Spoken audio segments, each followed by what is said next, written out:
Lamarque. Merci, Monsieur le Président. Monsieur le Directeur général de la police nationale, vous êtes donc le premier personnage de la police au niveau national et vous nous avez dit que vous étiez au courant de cette affaire qu'avec les révélations du Monde. Or, nous savons que des dizaines de milliers de vues ont été enregistrées au niveau des réseaux sociaux. Et moi, où je me fais du souci, c'est sur la qualité de notre renseignement. Parce que nous sommes dans une époque très perturbée avec les attentats terroristes potentiels, etc. Et vous nous dites aujourd'hui que vous avez été informé de cette affaire avec les révélations du Monde. Donc, n'y a-t-il pas quelque chose à faire au niveau de la qualité de notre renseignement et des remontées que vous auriez dû avoir, même si cette affaire s'est passée à Paris et qu'elle était sous la responsabilité du préfet de police de Paris? Monsieur Grosdidier, pour 1 minute, Monsieur Grosdidier. Bien.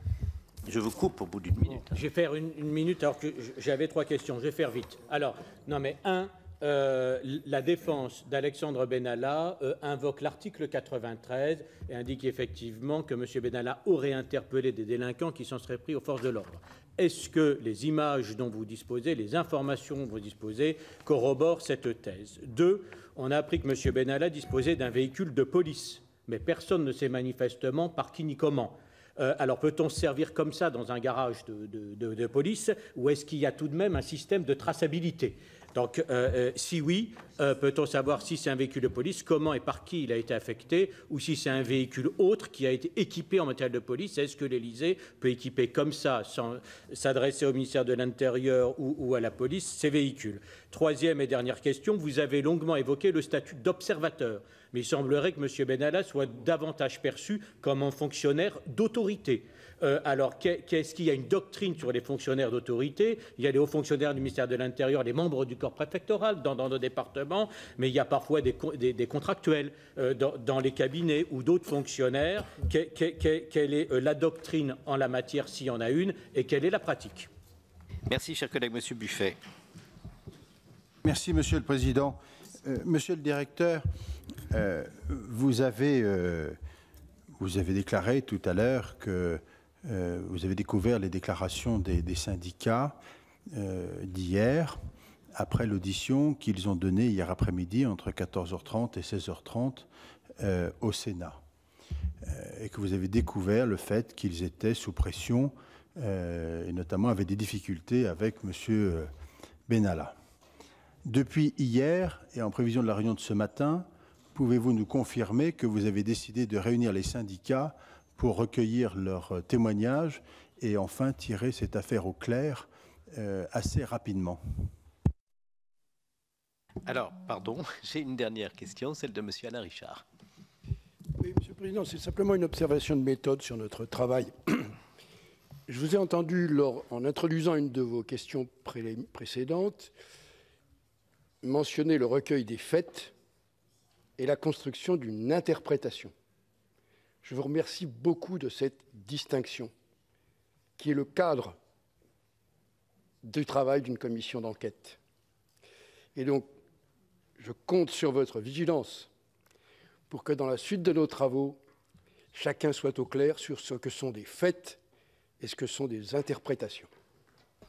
Merci de votre confiance, cher collègue. Alors, Monsieur le Directeur général.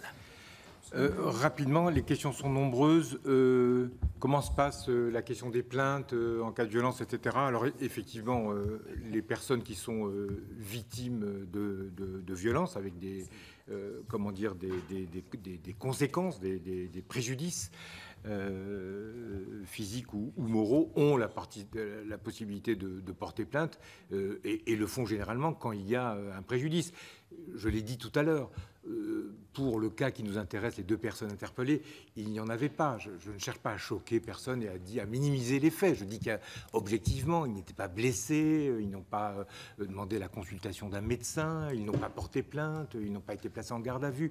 Donc, de ce point de vue-là, vous avez une certaine forme de réponse aux questions. Je dois compléter que sans qu'il y ait besoin qu'une victime porte plainte, le procureur, bien entendu, peut se saisir directement des faits. Il y a une autre chose, et un autre outil, si je puis dire, qui est largement utilisé par les personnes qui se sentent victimes de violences policières, c'est le défenseur des droits. C'est la plateforme de l'IGPN, mais c'est aussi le défenseur des droits qui nous questionne très fréquemment sur les faits dont il est saisi. Nous l'auditionnons ce soir. Très bien. Connaissance de la vidéo et qualité du renseignement. Sans vouloir faire de boutade, ça n'est pas vraiment le lieu, mais le renseignement a assez bien fonctionné, puisque assez vite, on s'aperçoit que c'est M. Benalla qui est un des protagonistes de cette triste affaire.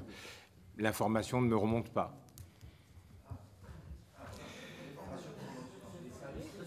Ne me remonte pas, ne remonte pas à mon cabinet, ne remonte pas davantage à l'IGPN.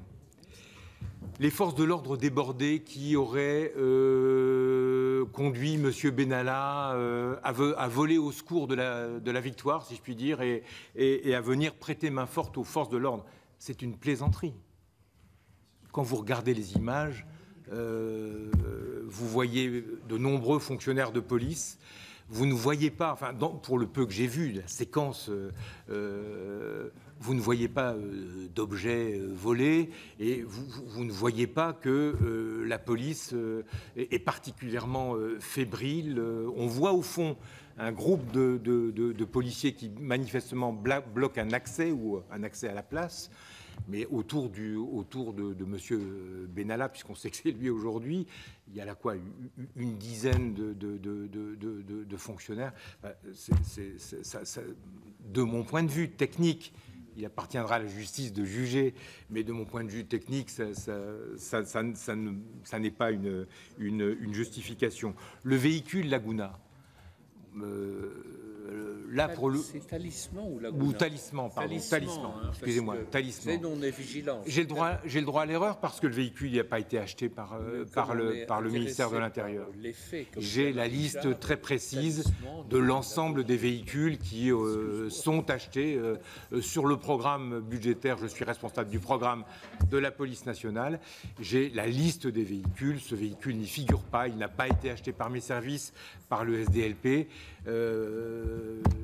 Je ne sais pas par qui il a été acheté, assez probablement par les services de l'Élysée, mais je ne saurais l'affirmer. Ce que je peux affirmer, parce que je suis quand même au courant de quelques petites choses, c'est que ce véhicule ne fait pas partie des véhicules qui ont été achetés par le ministère de l'Intérieur sur le programme 176 dont je suis responsable et dont j'ai une liste précise à ma disposition. Il n'a pas été davantage équipé par un garage du SDLP, en feu à éclat, plaque police, deux tons, etc. Il n'a pas été équipé par mes services.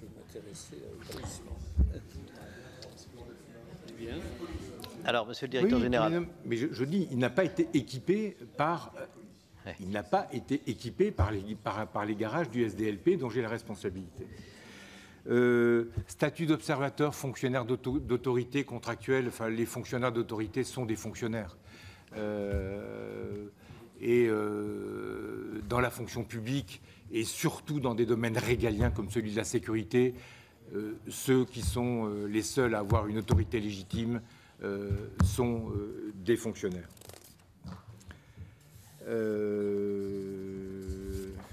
J'essaye de ne pas oublier de questions. Pardonnez-moi. Oui, réunir les syndicats pour tirer cette affaire au clair. Alors, c'est si vrai que les syndicats ont mon téléphone portable qu'ils utilisent fréquemment, que ce matin, avant de venir vous voir, j'ai eu quelques messages d'encouragement pour notre réunion de ce matin. Oui, je les verrai. Je les appellerai d'ailleurs de manière individuelle pour qu'ils m'en disent plus sur cette affaire ou sur ces déclarations, bien sûr. Mais encore une fois, je le découvre avec eux-mêmes, si je comprends bien, puisque eux-mêmes déclarent avoir révélation de cette ambiance exécrable que de manière très récente. Bien, merci beaucoup, monsieur le directeur général.